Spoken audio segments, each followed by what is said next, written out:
ಬೀದರ್ ಜಿಲ್ಲೆಯ ಸಮಗ್ರ ಅಭಿವೃದ್ಧಿಗೆ ದಾರಿ ಮಾಡಿಕೊಡಬಹುದಾದ ನಾಂದೇಡ್ ಔರಾದ್ ಬೀದರ್ ರೈಲು ಮಾರ್ಗ ಯೋಜನೆ ಇದೀಗ ಸಾರ್ವಜನಿಕ ವಲಯದಲ್ಲಿ ಚರ್ಚೆಗೆ ಗ್ರಾಸವಾಗಿದೆ. ಕೇಂದ್ರ ಸರ್ಕಾರ ಹಾಗೂ ಮಹಾರಾಷ್ಟ್ರ ಸರ್ಕಾರ ಈಗಾಗಲೇ ಅನುಮೋದನೆ ನೀಡಿರುವ ಈ ಮಹತ್ವಾಕಾಂಕ್ಷಿ ಯೋಜನೆಯನ್ನು ಕರ್ನಾಟಕ ಸರ್ಕಾರ ತಿರಸ್ಕರಿಸಿದೆ ಎಂಬ ಆರೋಪ ಕೇಳಿಬಂದಿದ್ದು, ಸಾರ್ವಜನಿಕ ವಲಯದಲ್ಲಿ ಇದಕ್ಕೆ ತೀವ್ರ ವಿರೋಧ ವ್ಯಕ್ತವಾಗುತ್ತಿದೆ. ಸುಮಾರು 2,547 ಕೋಟಿ ರೂಪಾಯಿ ವೆಚ್ಚದ ಈ ಯೋಜನೆಯಲ್ಲಿ ಅರ್ಧದಷ್ಟು ವೆಚ್ಚವನ್ನು ಕೇಂದ್ರ ಸರ್ಕಾರ ಭರಿಸಲು ಒಪ್ಪಿಕೊಂಡಿದೆ. ಉಳಿದ ವೆಚ್ಚದಲ್ಲಿ ಮಹಾರಾಷ್ಟ್ರ ಸರ್ಕಾರ ತನ್ನ ಪಾಲನ್ನ ಈಗಾಗಲೇ ಮಂಜೂರು ಮಾಡಿದ್ದು, ಆದರೆ ಕರ್ನಾಟಕ ಸರ್ಕಾರ ತನ್ನ ಪಾಲಿನ ಸುಮಾರು 523 ಕೋಟಿ ರೂಪಾಯಿ ವೆಚ್ಚವನ್ನು 5 ವರ್ಷಗಳಲ್ಲಿ ಭರಿಸಲು ಹಿಂದೇಟು ಹಾಕಿದೆ ಎನ್ನಲಾಗುತ್ತಿದೆ. ಈ ರೈಲು ಮಾರ್ಗ ನಿರ್ಮಾಣವಾದರೆ ಬೀದರ್ ಜಿಲ್ಲೆಯ ಅಭಿವೃದ್ಧಿಯಲ್ಲಿ ಮಹತ್ತರ ಪಾತ್ರ ವಹಿಸಲಿದೆ. ಇನ್ನು ಅಭಿವೃದ್ಧಿಗೆ ವೇಗ ನೀಡುವ ಈ ಯೋಜನೆಗೆ ರಾಜ್ಯ ಸರ್ಕಾರ ಸಕಾರಾತ್ಮಕವಾಗಿ ಸ್ಪಂದಿಸದ ಹಿನ್ನೆಲೆ ವಕೀಲ ಬಾಬುರಾವ್ ಕಳಸದವರು ಮುಖ್ಯಮಂತ್ರಿ ಸಿದ್ದರಾಮಯ್ಯನವರಿಗೆ ಪತ್ರ ಬರೆದು ರಾಜ್ಯ ಸರ್ಕಾರ ನಾಂದೇಡ್ ಬೀದರ್ ರೈಲು ಮಾರ್ಗಕ್ಕಾಗಿ ತನ್ನ ಪಾಲಿನ ಹಣ ಬಿಡುಗಡೆ ಮಾಡಬೇಕು ಎಂದು ಮನವಿ ಮಾಡಿದ್ದಾರೆ.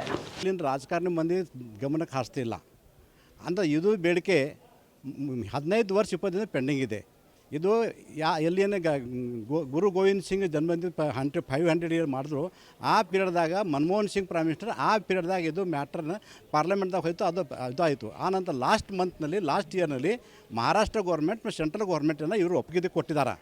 ಆದ್ರೂ ಈ ರೈಲ್ವೆ ಕಾಸ್ಟ್ 2,500 ಸಮ್ ಅಮೌಂಟ್ ಇದೆ. ಅಲ್ಲಿ 145 ಕಿಲೋಮೀಟರ್ ಡಿಸ್ಟೆನ್ಸ್ ಇದೆ. ಆದರೆ ನಮ್ಮ ಕರ್ನಾಟಕದ ಡಿಸ್ಟೆನ್ಸ್ ಓನ್ಲಿ 50-60 ಕಿಲೋಮೀಟ್ರ್ ಇದೆ. ಅದರಲ್ಲಿ ನಮಗೇನದ ನಮ್ಮ ಕರ್ನಾಟಕ ಸ್ಟೇಟ್ಗೆ ಓನ್ಲಿ 500 crore ರೂಪಾಯಿದು ಕಾಸ್ಟ್ ಆಗ್ತದೆ. ಆ ಕಾಸ್ಟ್ ಏನದ ಒಂದೇ ಸತಿ ಕೊಡಬಾರ್ದು, ಅದು ಕಂತೈನಲ್ಲಿ 5 ಕಂತಲ್ಲಿ ಮಾಡಬೇಕು. ಆ 5 ಇಯರ್ಸ್ನಲ್ಲಿ ಕ್ಲಿಯರ್ ಮಾಡಬೇಕು. ಈ ರೀತಿ ಮಹಾರಾಷ್ಟ್ರ ಗೌರ್ಮೆಂಟ್ ಅವ್ರು ಕೊಡ್ತಾ ಇದ್ದಾರೆ. ಸೆಂಟ್ರಲ್ ಗೌರ್ಮೆಂಟ್ ಅಗ್ರಿ ಆಗ್ಯದ. ನಮ್ಮ ಕರ್ನಾಟಕ ಗೌರ್ಮೆಂಟ್ ಅದಕ್ಕೆ ಎಕ್ಸೆಪ್ಟ್ ಮಾಡಲಿಲ್ಲ, ಅದು ರಿಜೆಕ್ಟ್ ಮಾಡಿದ್ದಾರೆ. ಅದರ ಸಲುವಾಗಿ ಈ ರೀತಿ ಮಾಡಿದ್ರೆ ನಮ್ಮ ಬೀದರ್ ಜಿಲ್ಲಾ ಬ್ಯಾಕ್ವರ್ಡ್ ಇರ್ತದೆ. ಅದ್ರ ಬಾರಿ ಯಾವ ಕಮ್ಯುನಿಕೇಷನ್ ಏನಿಗೆ ಬರ್ತಾ ಇಲ್ಲ, ಡೆವಲಪ್ಮೆಂಟ್ ಆಗ್ತಾ ಇಲ್ಲ, ಹೊರಗಿನ ಜನ ಬರೋಂಗಿಲ್ಲ, ಇಲ್ಲಿನ ಜನ ಹೋಗಿಲ್ಲ. ಅದ್ರ ಸಲುವಾಗಿ ನಮ್ಮ ಬೀದರ್ ಜಿಲ್ಲಾ ಮಂದಿ ಮೇಲೆ ಪೂರ ಅನ್ಯಾಯ ಆಗ್ತದೆ. ಮತ್ತು ಇನ್ನು 100 ವರ್ಷ ಮತ್ತು ನಾವು ಮುಂದೆ ಹೋಗಿ ಅಂಥ ಪರಿಸ್ಥಿತಿ ಆಗ್ತದೆ. ಇಲ್ಲಿ ಬೀದರ್ ಜಿಲ್ಲಾ ಟ್ರೈನ್ ಸ್ಟಾರ್ಟ್ ಆದ್ರೆ ಇದು ಬೀದರ್ದಿಂದ ಜನವಾಡದಿಂದ ಸಂತಪುರದಿಂದ ಔರಾದ್, ಆ ಅಕ್ಕಪಕ್ಕ ಇನ್ನೂ ಒಂದು ತೆಲಂಗಾಣ ಸ್ಟೇಟ್ ಇದೆ. ತೆಲಂಗಾಣ ಸ್ಟೇಟ್ ಜೊತೆಯಲ್ಲಿ ಏನದ ನಿಜಾಮಾಬಾದ್ ಇದೆ, ನಾರಾಯಣಖೇಡ್ ಇದೆ. ಆ ಜನ ಸೇರಿ ಬಂದು ಇಲ್ಲಿಂದ ಸೇರಿ ಡೈರೆಕ್ಟ್ ದಿಲ್ಲಿ ಹೋಗ್ಬೋದು ಇಲ್ಲಿಂದ.